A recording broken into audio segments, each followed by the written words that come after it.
As you're joining us, I know we are just slowly having our numbers tick up. Today is World Water Day, so if you want to let us know what your local waters are, we would love to hear what either watershed you're joining us from, or what your nearest water body is, or what your favorite water body is. And if you don't know what your local watershed is, this is a great excuse to take 30 seconds and find out. Numbers are trickling in. I'm going to get started with a bit of an introduction since if you miss my introduction, you won't miss much. So for those of you just joining in, feel free to say hello in the chat. Feel free to tell us what local waters you're joining us from.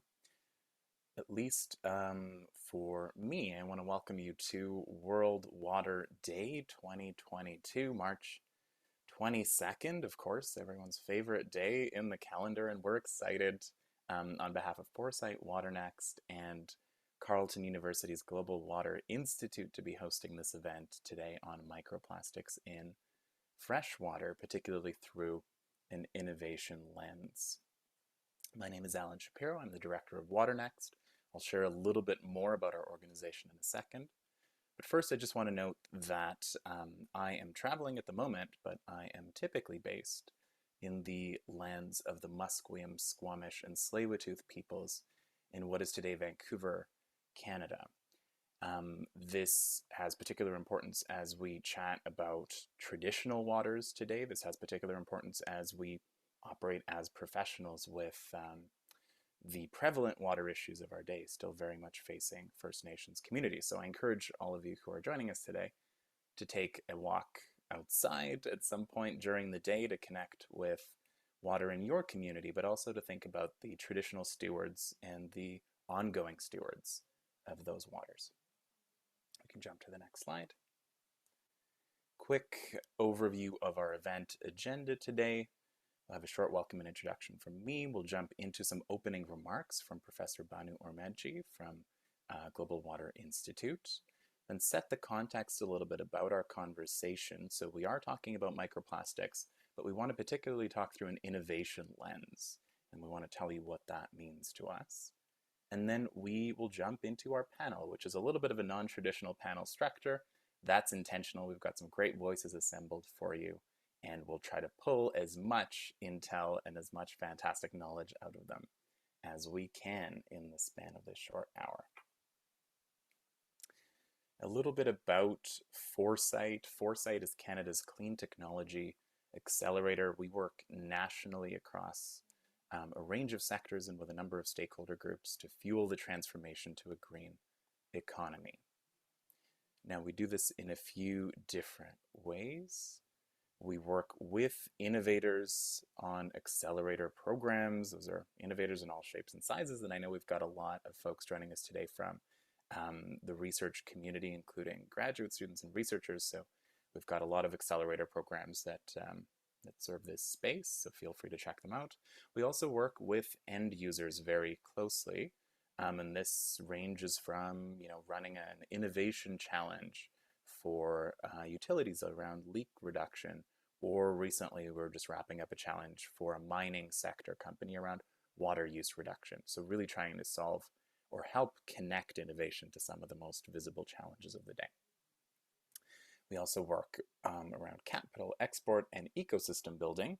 And if you want to jump to that last slide, WaterNext is really that ecosystem building initiative for us in the water space. And so for us, this is about connecting water innovators wherever they come from and whatever they're working on with problem holders and supporting their journey through commercialization and adoption. I'm going to hand the floor over to Professor Banu Örmeci, the director of the Global Water Institute, to tell us a little bit about their fantastic work on microplastics over the past year. Thank you, Alan, and thanks everyone for joining us today. Happy Water Day. I would like to give you a little bit of information about our Global Water Institute, which is located at Carleton University. So Global Water Institute is an active multidisciplinary cluster of more than 100 specialized researchers from different faculties. So we have experts from engineering, faculty of science, humanities, social sciences, and business school.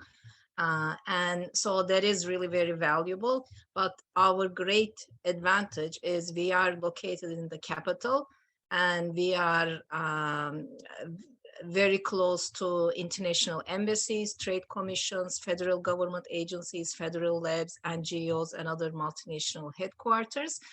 And one of the things that we really would like to do, in addition to research, I mean, at the end of the day, we are a research institution, but we very closely work with industrial partners and then help them with research, their research needs, development, test, and demonstrate and commercialize innovative technologies with them.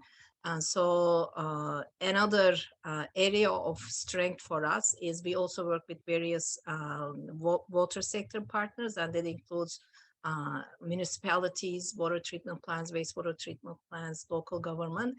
And we also have various international projects with international partners. And we're very active, and we are a hidden gem in Ottawa. Thank you. Hopefully a not so hidden gem. We're hearing a lot of great work that Global Water Institute is doing, so hoping to continue to follow your adventures, and especially in this microplastic space, which is a really important one. So I want to switch gears a little bit from our introduction to just setting the context for today's discussion. There was a workshop that was hosted by Water Canada in partnership with the Global Water Institute last fall, really framing this issue of microplastics in freshwater. And so today, what we're hoping to bring with our sort of unique combination of panelists is an innovation perspective. What does it look like to be innovating around freshwater microplastics? And what I mean when I say innovation is, how are we generating all of the necessary solutions, right? These can be policy solutions, this can be social innovation, this can be business model innovation, economic innovation, and of course technology development, which is what we are focused in on. So if we think about some of the problems that we are anchored in, whether that is a microplastics related issue or whether that's a water issue more broadly, we're always starting with the end user in mind. So if we think about that wastewater treatment plant operator that's struggling to figure out how to upgrade their plant to treat microplastics, or if we think about an environmental consultant who is looking for technology to be able to detect and measure microplastics in the environment, these are specific end users. And these end users create a space for us to innovate. Innovation starts at the earliest stages. We would call this technology readiness level 1. So this is the earliest stages in our technology development scale. With data, right? We've got fantastic institutions in Canada, research institutions, government institutions, nonprofits, for collecting data and then paving the way with that data for recommendations and best practices that eventually create technological solutions that meet a particular need.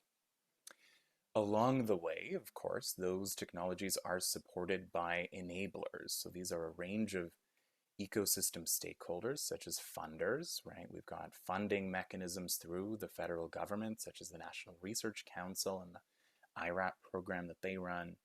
Private funders, including impact funds, and we've got an impact fund represented today to speak a little bit to their funding perspective. We have accelerators. Accelerators are training opportunities for how do we commercialize and scale a technology, how do we build a business around a technology, and how do we take something that we know is a viable solution and turn it into something that actually resonates with the market and with the end user. WaterNext is a great example of an organization that runs accelerator programs that are thematic. So we in particular have a network of executives in residence who have been successful in a variety of water-related technology companies before, and we run an accelerator focused on bringing that water knowledge into mentorship and training for up-and-coming entrepreneurs. We, of course, have government that is a key stakeholder and driver of this space, not just as a funder and as a research organization, but as a regulator, right? How do we convert something from just an environmental challenge into being something that a wastewater treatment plant operator is ready to implement tomorrow, a lot of that comes from regulation. And so we're seeing a space where the regulation is evolving and so continues to drive innovation around microplastics. And then, of course, we've got the innovators themselves. And so I hope that many of our budding innovators are either in the room today or will eventually be watching this recording, wondering how some of the research that you're working on can make its way into technologies that are applied tomorrow. And so hopefully, over the next 45 minutes, we can give you that perspective from a few different voices. So if we can jump to the next slide, I'd like to introduce our panel. We've obviously got Professor Banu Örmeci, who you're well familiar with already. She's going to start us off with a short interview. We'll chat about the research voice that Global Water Institute brings. Then we've got Ricardo Rivera. I don't believe he's joined us yet, so I hope he'll be able to join us a little bit later. He's the co-founder of Viridis Research, which is a startup working on a water treatment technology around microplastics. Not a lot of startups in this space, so really speaks to the fact that this is a very young innovation space and one that is ripe for new technologies. We've got Eric In joining us as well. Eric is the Director of Investments at Dragonfly Ventures, which is an impact fund, and he'll speak a little bit to where private funding and investment play into this innovation chain. And then finally, we've got Leland Jackson joining us, a professor at the University of Calgary and scientific director at Aqua. Aqua is a really unique, one-of-a-kind facility that's run through a partnership between the City of Calgary and University of Calgary, advancing Canadian wastewater assets. And so Lee will share a little bit of a perspective on where does piloting and technology testing fit into this bigger picture as well. So I think we're ready to get started now. What we'll do is we'll have some one-on-one conversations first with each of our panelists in order, and then we'll jump into a group discussion. So if you've got questions, feel free to throw those in the chat. Panelists, if you see a question in the chat, you're more than welcome to reply in the chat at any time, or we can tackle it once we get to the group discussion portion. So Banu, you are first. If you want to kick us off with just a little bit of a perspective on your own work and your organization and where that fits into the microplastics innovation space. Okay, so you were disconnected briefly. I hope you can hear me. Yes, I can. Okay. I'm sorry about So I'll just introduce myself and our organization. My name is Banu Örmeci. I'm a professor in Civil and Environmental Engineering Department. I'm the Juris Doctor Chair in Water and Health, and I'm also the Director of the Global Water Institute. So related to microplastics, we received funding from Environment and Climate Change Canada 2 years ago. And that funding has been really transformational for us. And we have been working on microplastics with industrial partners. But even before that, before we received the ECCC funding, we had already started building the infrastructure. And that's very important. We really need to build the capacity in Canada on microplastics because this is a new pollutants, new contaminants. So our, traditional equipments that we have in the labs are not necessarily the best in detecting them, monitoring them, or characterizing them. So there's really a need to develop the infrastructure, research facilities, purchase new equipment, and we have been able to do that. And we are also fortunate that within the Global Water Institute, we have more than 100 researchers who work on different areas. So, there's lots of needs on monitoring, quantification, identification, but also in understanding the environmental impacts, human health impacts. And as a group, we are able to address all of those issues. But our strength right now is also through the ECCC funding, because we're working with new industrial partners working on microplastics. We have been able to acquire a wide range of instruments for characterization, quantification, enumeration, and identification. And so we are really in a unique position now to take the research to the next level And also, it's not just like research for research. That's of course rewarding for us. We love doing that, but we also heavily pursue applied research with stakeholders, and we try to benefit them as well. Thank you. Thank you for that, and really interesting to hear about how you're engaging stakeholders as those very early stages of what are the specific challenges that research can address. You've spoken a little bit to where your organization fits. Can you tell us about one example of a water technology success story that you would consider, either around microplastics or actually more broadly, just so we can get a perspective of where technology fits in that puzzle? Okay, so I have great examples, 3 examples. We work with 3 companies through, again, this the ECCC funding. So they're basically 3 entry-level technologies, okay? And we have been working with them.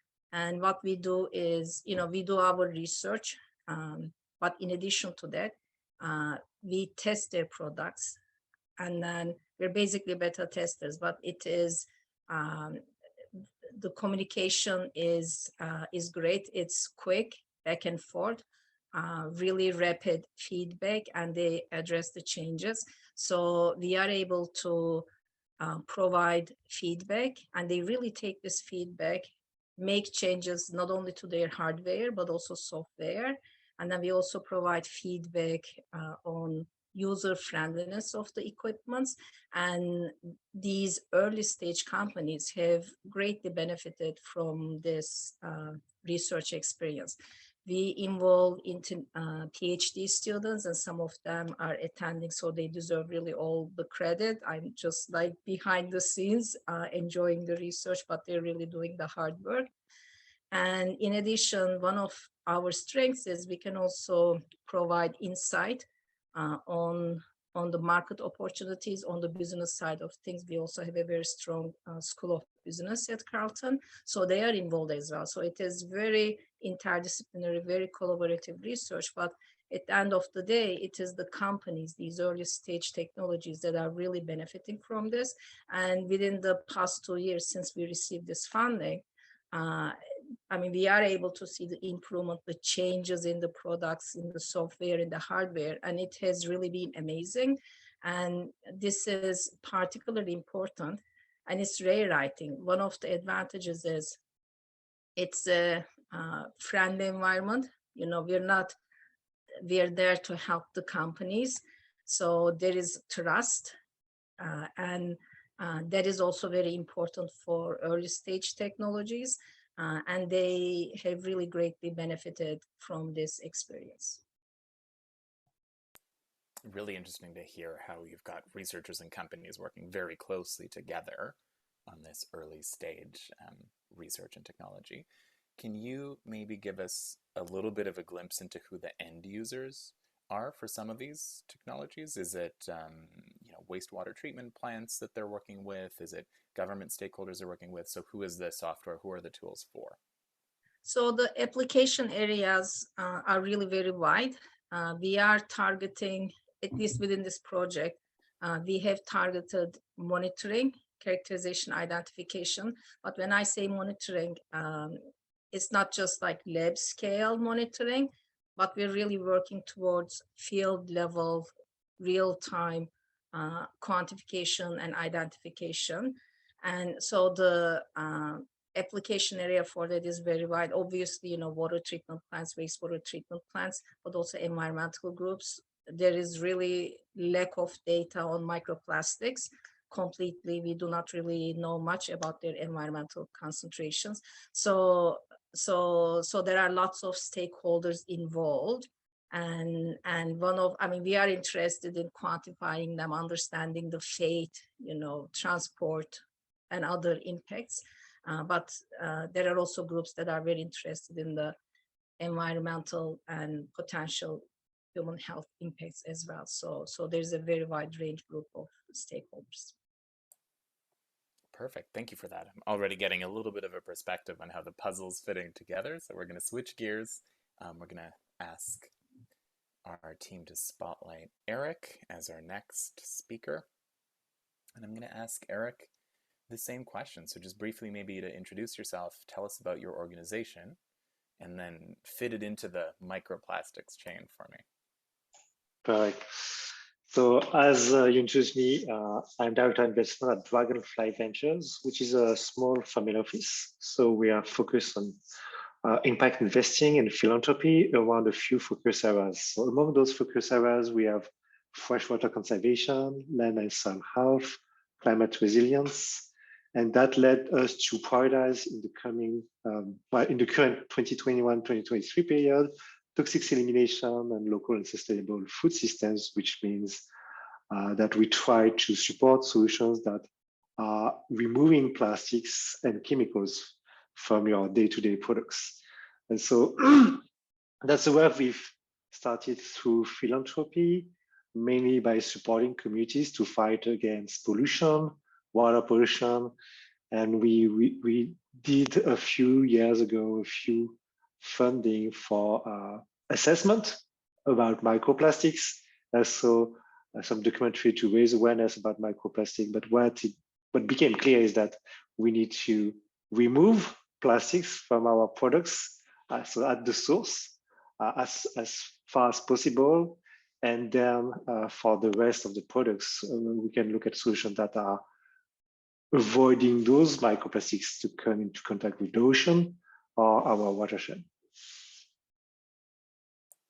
It's really interesting then to hear how you are both funding on the philanthropic side, but also you're directly investing into startups. Is that correct? You work with startups in your portfolio. So can you tell us a little bit about a technology success story that stands out to you, not necessarily around microplastics, but around water more generally?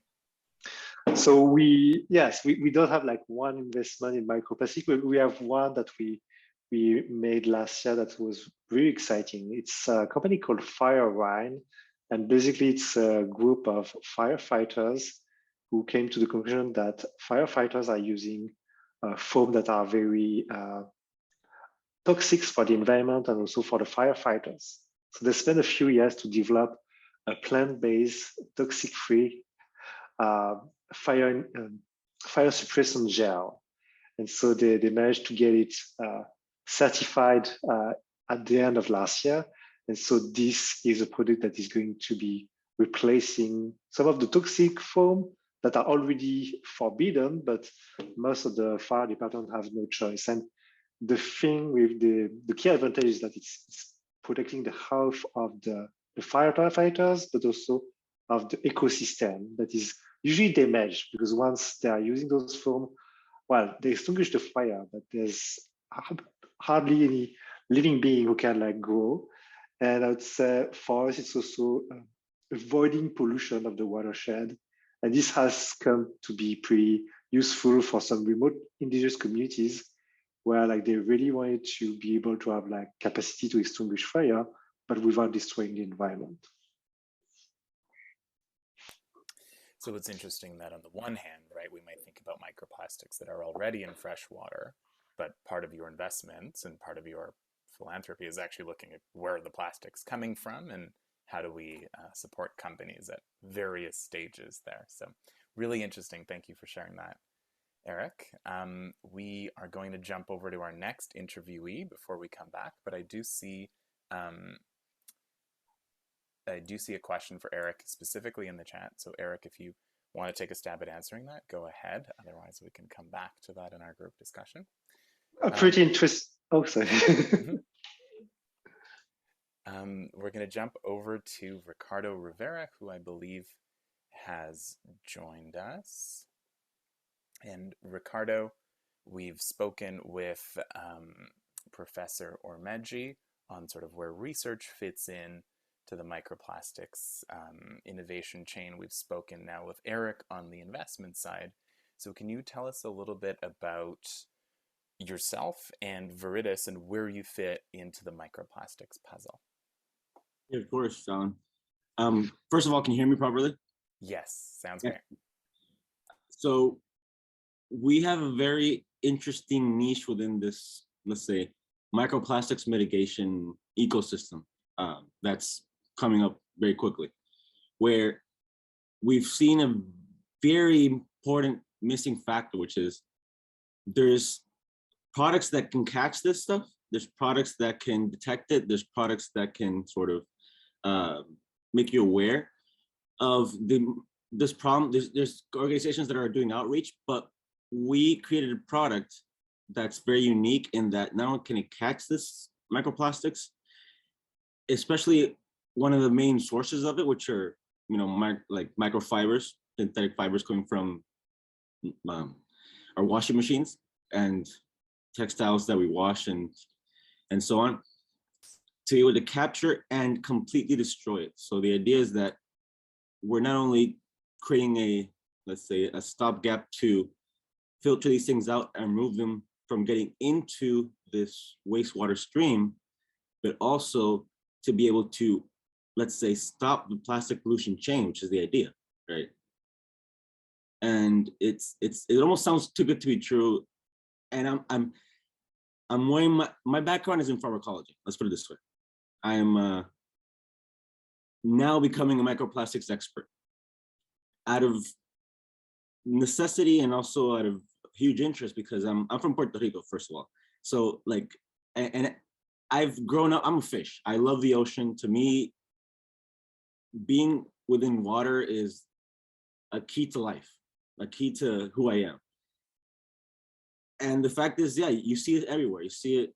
The reality is that this is a problem that's really becoming clear and worsening. And so we decided to figure out a way using our technology, which is based on electrochemistry, to be able to not only create something that's new that can capture these things, but also to remove them in a way that's eco-friendly, sustainable, and safe. Can you speak a little bit then to the end users of your technology? So who is your technology for? Who are you currently working with? And who are you hoping to work with down the line? So it's one of those things where whoever depends on water can depend on our technology. It's something like that, where it's very broad applications, but we're focusing it right now on a smaller market, which is we are looking at eco-friendly consumers who want to create a difference by creating, like, by taking a chance on a technology that's really like completely new. It's really never been brought into a residential / business environment, this sort of technology. So we're now depending upon people with foresight that are able to have enough and like can see the future, to see the way things are going, to be able to take a chance on our technology. And this is a lot of early adopters that are really like what we call eco defenders, people that have a higher income, that can see this for what it is. But also there's companies now, as regulations are changing very quickly, that are requiring that people have these things in their homes, especially washing machine OEMs, for example, and a whole host of other industries that were around that. And it's actually quite broad, but right now we're focusing really on helping bring this to a market that's trying to deal with a lot of these things either preemptively or out of the need for regulations.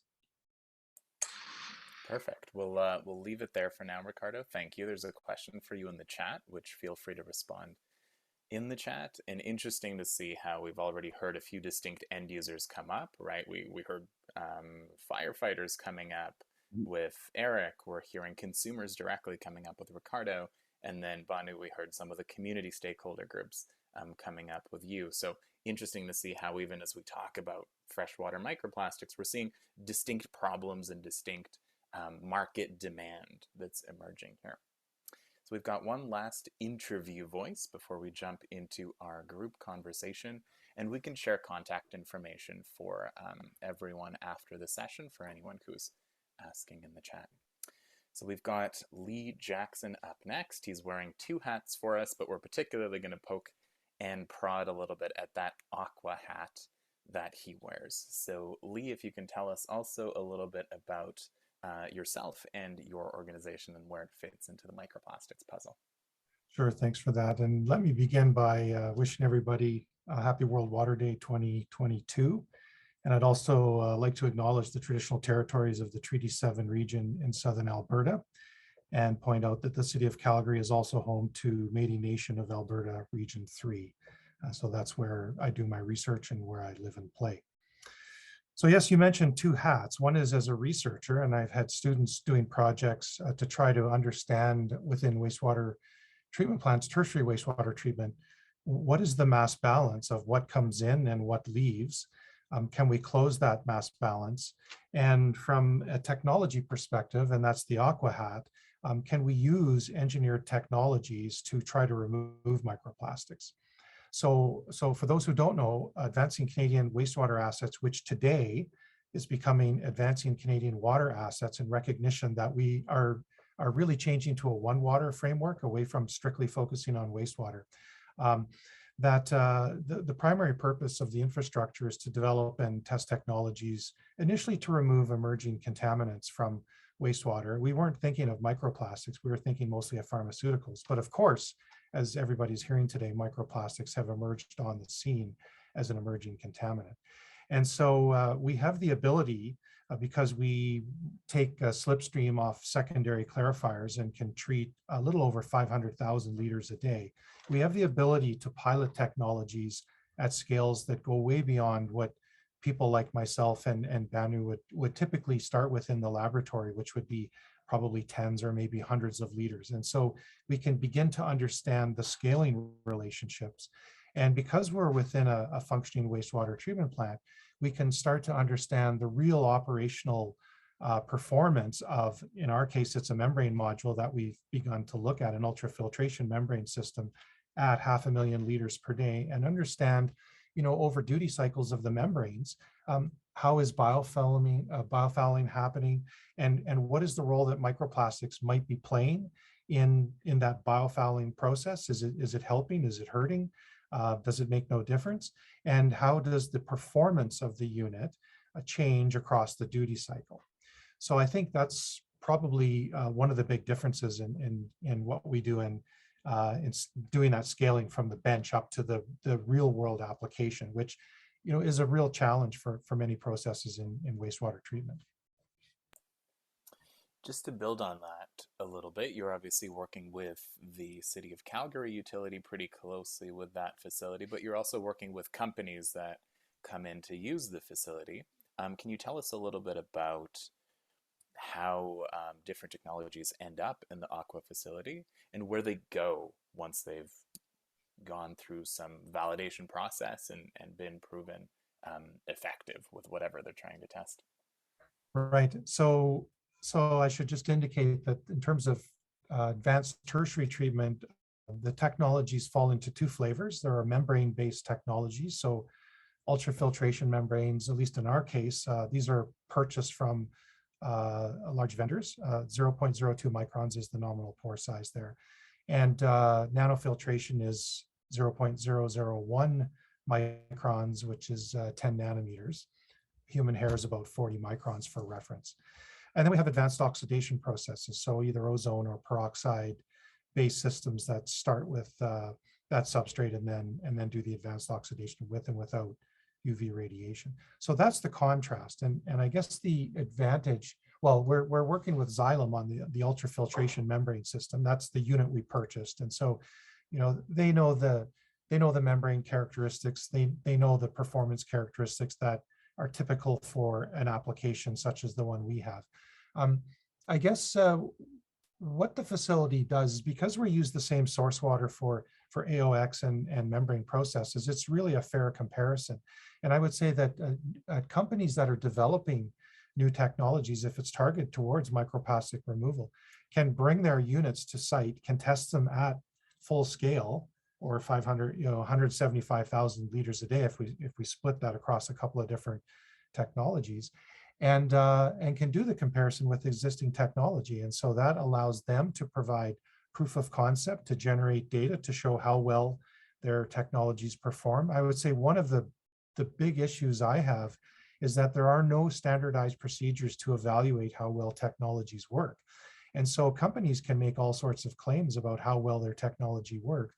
But I think everybody who is in research knows that the performance is really dependent on the conditions.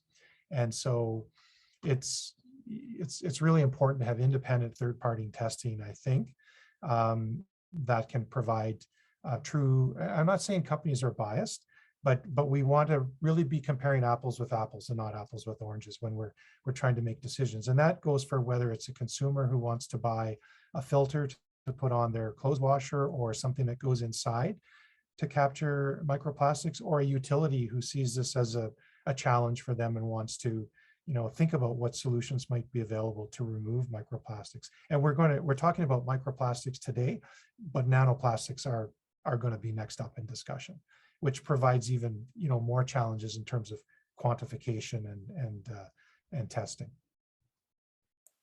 Perfect. Thank you so much for that, Lee. Really great perspective, and I think rounds out our interviews well. So if we can ask all of our panelists, or rather ask our organizers to pull all of our panelists on stage together, we'll now jump into our group discussion here. And this is maybe another opportunity for anyone who, I'm seeing a lot of great conversations in the chat. For anyone who has questions, feel free to throw them in.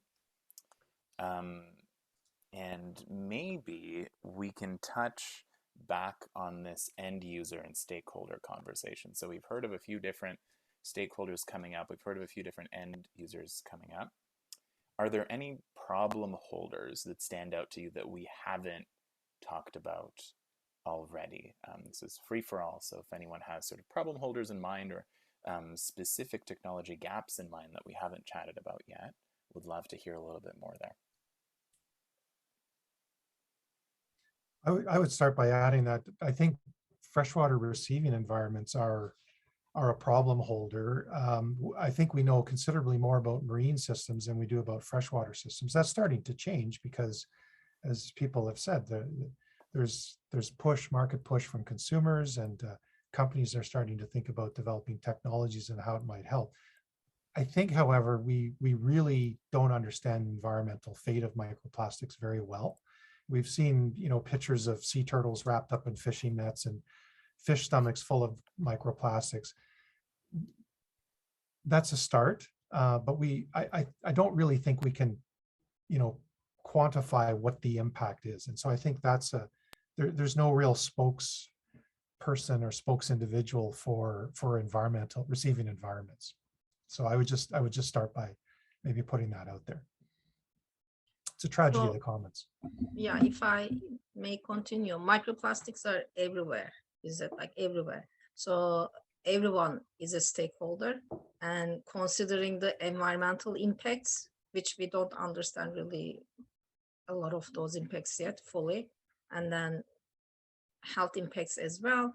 But I mean, one of the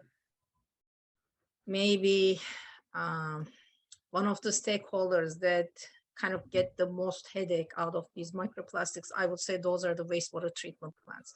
Wastewater treatment plants, they are not the source of microplastics. They simply provide a pathway. The source of microplastics is the production of microplastics. But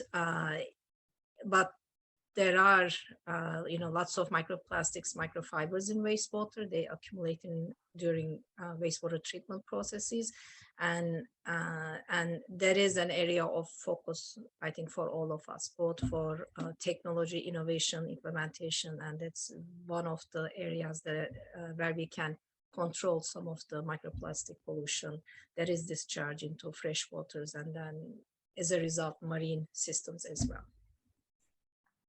Yeah, and I think one of the places where I see the most impact, it's really interesting how this in Carleton University's next to I guess Ricardo Canal, right? So you have this fresh water, you have this outstream of all sorts of effluent from all these processes that gets concentrated.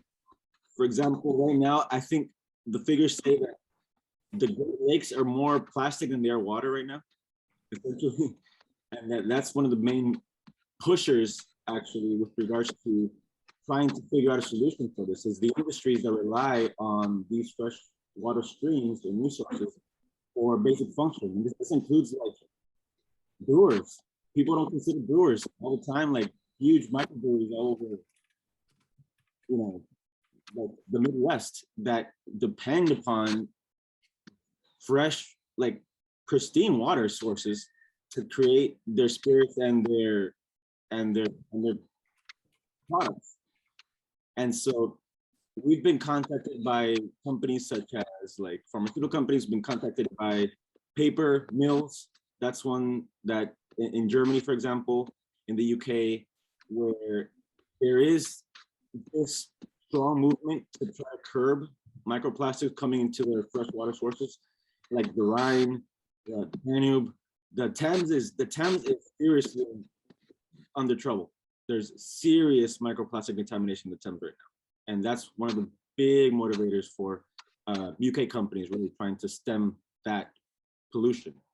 And so I guess one of the things that I forgot to mention as well is that one of the really salient factors that we want to highlight with our technology is that it's a regenerative process, that it's not just something where you're adding to the problem. We're trying to create something where we have as little impact as possible overall, but stopping this plastic pollution chain, which is, you know, I don't want to eat plastic. Ricardo, appreciate it. And your audio was a little bit better before. It's getting a little bit kind of shuffly now. Eric, did you want to weigh in on that one, or do we want to jump to the next question? Maybe one thing I can share is that my sister is working in one of the largest water utilities, so they do have some knowledge about water waste treatment. And one thing she told me was that they may have access to different technologies, but at the end of the day, it all depends on the customers, and a lot of times the municipalities or the governments. So it requires, I would say, stronger and stringent standards to have like more progress and more, I would say, usage for this type of technology to remove microplastic before it's put into the water. So that's something that we need to work on from research, policies, innovation, technology, and funding. And I really appreciate all of the answers to this question from the perspective of what are the technologies that are needed today, but also what are the challenges that can't be solved with technology under today's conditions? So where do we need policy innovation? Where do we need social innovation? And these commons problems, Lee, that you mentioned, there's a lot of things that, yes, microplastics in the environment is a huge problem, but we don't have a necessarily source of dollars to solve that problem in quite the same way. So what is the social, policy, economic innovation needed there? And then where does technology fit in the picture? We've got a couple great questions. I think there's a real demand for regulators, researchers, technology developers to work together. If we accept that we won't remove every last piece of microplastic, then the question becomes how much is enough? And that depends on what the human health and environmental outcomes are that we're trying to achieve. And so I think if we all work on our own, we're not going to find effective solutions. I think we really need to work together and figure out where we want to end up, what technologies are available, do new technologies need to be developed, and what are we hoping to achieve collectively? Right. And source control is really critical here, and everybody plays a role there.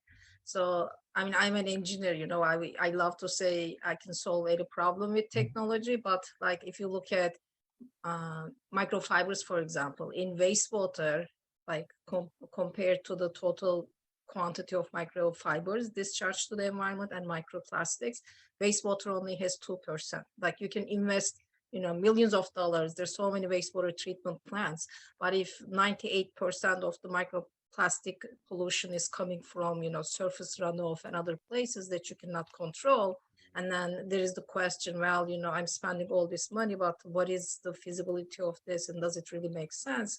And if we consider all of this with regulations, research, technology, but it really brings us back to source control. If we control it there, that is an effective solution that's also feasible. the industry partners we've spoken to have advocated for that. So they've advocated for trying to find solutions at the source of the textile manufacturing plant that's producing these things, at the source of the washing machines, and not to burden the user. It's not to burden the user. It's really to simplify the process of removing these things, because Leland and Banu, you mentioned before, I think, that if it gets to the main water source, we're cooked, because that's the hardest time, the hardest spot to capture or remove these things. Once they get into the system, into the larger water stream, it's much more difficult to remove. So we need to like kind of provide multifaceted approaches that are, I don't want to use this term loosely, but holistic in terms of trying to deal with this problem. Got a ton of questions that have come in, both in the chat and in the Q&A, which is a great problem to have. Panelists, you're more than welcome to jump in if there's anyone that particularly resonates for you. One that I'd love to tackle as a group, and recognizing that a lot of these questions are, as we've said, bigger than technology, right? So we've got questions around, how do you actually cut down on the amount of plastics that's getting into the environment, which of course is the root cause. From an innovation perspective, though, there's a great question here, which is the innovation ecosystem for microplastics is new. Many companies are innovating independently without an established structure.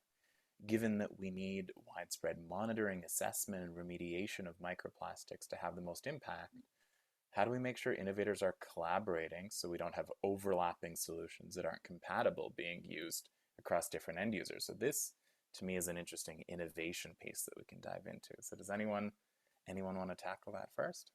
This forum helps a lot. This forum helps to bring those people together, I think. Agreed. Yeah, and thank you, Global Water Institute, for really hosting and facilitating this conversation. Any interesting collaboration success stories around microplastics that you're seeing, or perhaps collaboration success stories that can be applied to microplastics from other water case studies? I know the wastewater epidemiology space around COVID, for example, which both Lee and Banu, I know you work in, has been an interesting collaborative network that's strengthened over the past couple of years. So maybe you can speak to where did that collaboration come from, and where has that been successful? I'll let Banu handle that one. I would just interject that, we think a lot about source water protection, because if the source of our water is coming from an intact and healthy ecosystem, and I know healthy means different things to different people, it means less treatment is required. And so we start with the cleaner water source. We need less treatment, less energy, fewer chemicals, less chlorine, smaller pipes, et cetera, et cetera. And so this reducing microplastics at the source, I think, is going to gain a lot of momentum. And I know some clothing manufacturers are already working in this space. I think it's North Face that is working on trying to understand what makes synthetic materials shed more microfibers or less, and to develop that into their manufacturing process. So I think that's positive. We often tell companies when they do a bad job. We don't tell them when they do a good job. So if people think that they're doing a good job, they should let them know and encourage them to continue along those lines. But I think it's, as I said before, solutions are going to come from the integration of not one company going out and finding a silver bullet that's going to solve all our problems, but thinking across the watershed. Can we reduce the source? Can consumers make different choices about the products that they purchase? Just because you purchase natural fibers doesn't mean that the microfibers have gone to zero. Cotton and wool still produce some microfibers. They're not plastic, but they're microfibers, and they're in there. Do we even distinguish between those when we do measurements? I think in most cases, probably not. So there are lots of, it's like a big puzzle. There are lots of pieces. And I think unless we work together and figure out how those pieces are going to fit together as a society, we're not going to come up with the most effective solutions that are possible, the most cost effective, and deliver the largest return on investment. 100%. So maybe Banu wants to handle the water-based epidemiology and COVID. I'll handle the COVID question, the difficult one. So we're both working on, COVID monitoring in wastewater, and that is an exception. But and it has worked really tremendously well, amazing collaboration. But that was, because of the pandemic, and it's just human nature when you have to, like you do it. Unfortunately, like for other very important issues like climate change, you do not have the same level of urgency as a pandemic, and it's just like things take longer. But coming back to the microplastics issue, Canada is really playing a leader role in the internationally, and I give it to the federal government. They allocated a lot of funding, and with funding, it just enables everyone, all stakeholders, to start doing things together. And Environment and Climate Change Canada, for example, they had a funding program on not just research, like they fund research stuff too, but zero plastic waste program. So it's just even for community groups, like to clean up plastic waste. And so that's really a great way, like these funding opportunities that are open to people, everyone, not just a certain group, and then it can bring people together. So I find that to be very helpful. And coming back to, again, what to do, we just cannot forget the legislation policy. That's really important. And there are great examples in Europe, like Europe has already done that in terms of not only reducing plastic waste, Canada also has done some of that, but also in terms of forcing companies in a way, what can be produced, what cannot be produced, some control on the generation of the plastic waste. There's already success stories there, and it's just a matter of adopting them in Canada. Thank you for that. So that speaks a little bit to a couple of the policy questions that have come up as well. And of course, we could do a separate session on what's needed in the policy space, but interesting to hear about some of those success stories coming out of Europe. As a final topic, perhaps, I've got a question, and I know there's a couple questions in the chat that have really touched on advice or resources available for entrepreneurs, scientists who want to be more involved with microplastics research and development. And I know that everyone on this panel brings a little bit of a different perspective. So would love to hear either your advice or any resources that you're aware of. Maybe if I can kick things off, I know that through WaterNext, we run a water tech accelerator. So our next water tech intake is in September.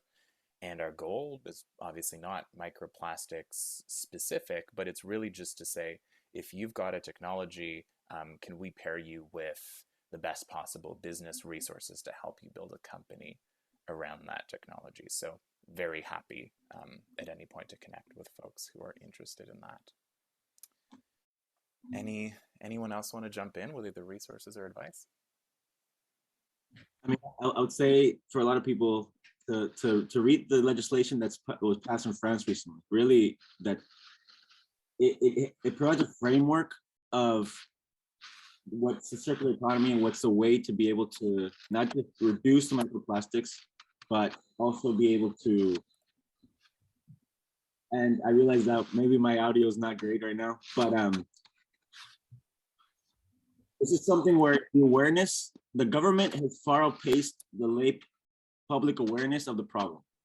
And right now we're catching up. So I think foundationally, if you can spread the word to people who maybe wouldn't be the likeliest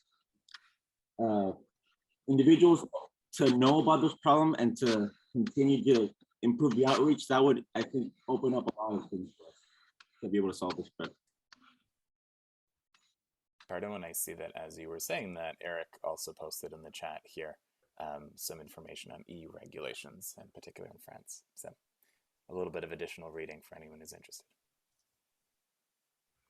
So if I may add on to that, Alan, answering your question.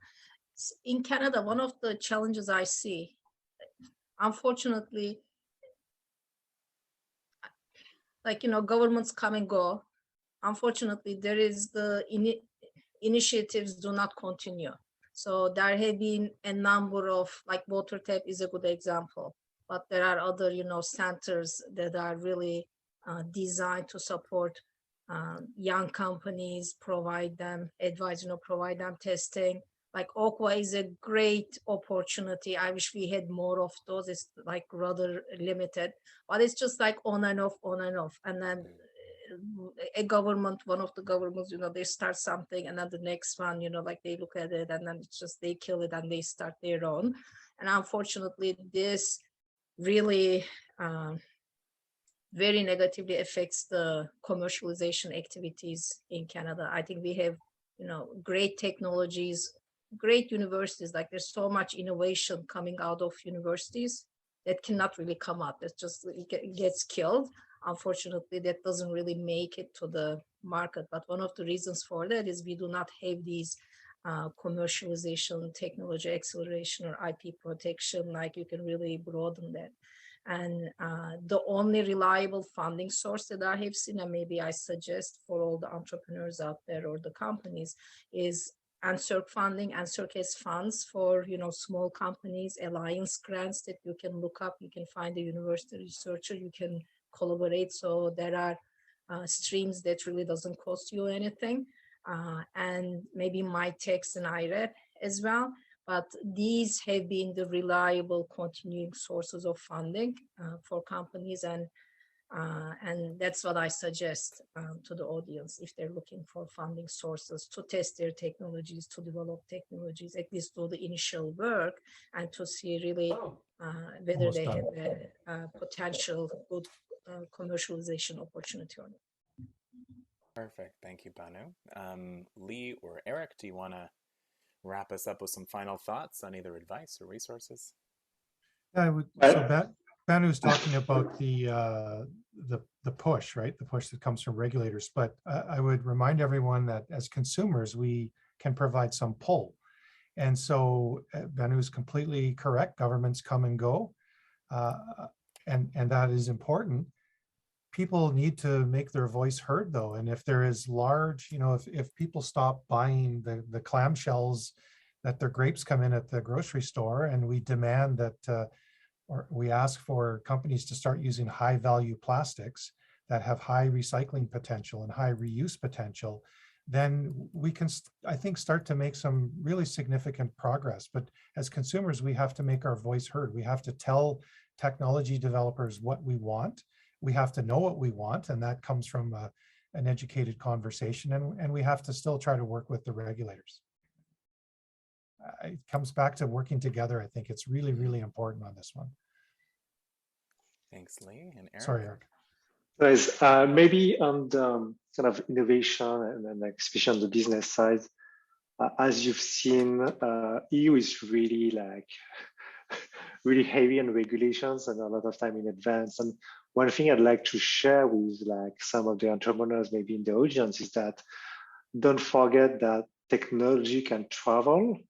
And if your technology can be very useful in EU, Canada benefit from this comprehensive economic trade agreement with the EU.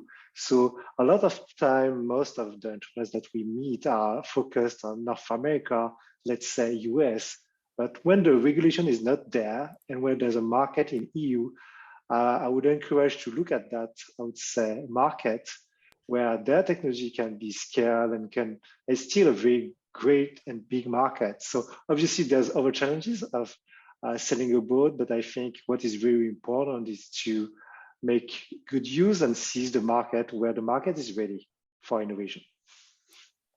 Perfect. And we'll close with that thought. Thank you for the collaboration theme that sort of came out of today. Thank you for really the sense of microplastics as being a source problem and a regulation problem, but also an innovation opportunity. So it's a great example of a really challenging problem to solve, but also one where there's a lot of puzzle pieces and a lot of opportunities for specific folks to jump in with their innovation and their research. There are a couple of quick questions on how our event went today that should be popping up on your screen. We would love to get your feedback. And we will be sending out both the event recording and the contact info for our panelists. So I know there was a few folks who wanted to connect afterwards. There was a few specific questions, so hopefully you can continue to do that in the spirit of collaboration. And at least for my part, I want to say thank you so much to Global Water Institute for hosting us today. Thank you so much to the Foresight team for supporting the event behind the scenes. And please do make the most of your World Water Day. There's a lot of really great resources out there for learning a little bit more about groundwater, which is this year's theme. We didn't chat about that today, but certainly we're thinking about the water beneath your feet and all the ways that water intersects with your life. So thank you so much for joining us, and we hope you have a great rest of your day.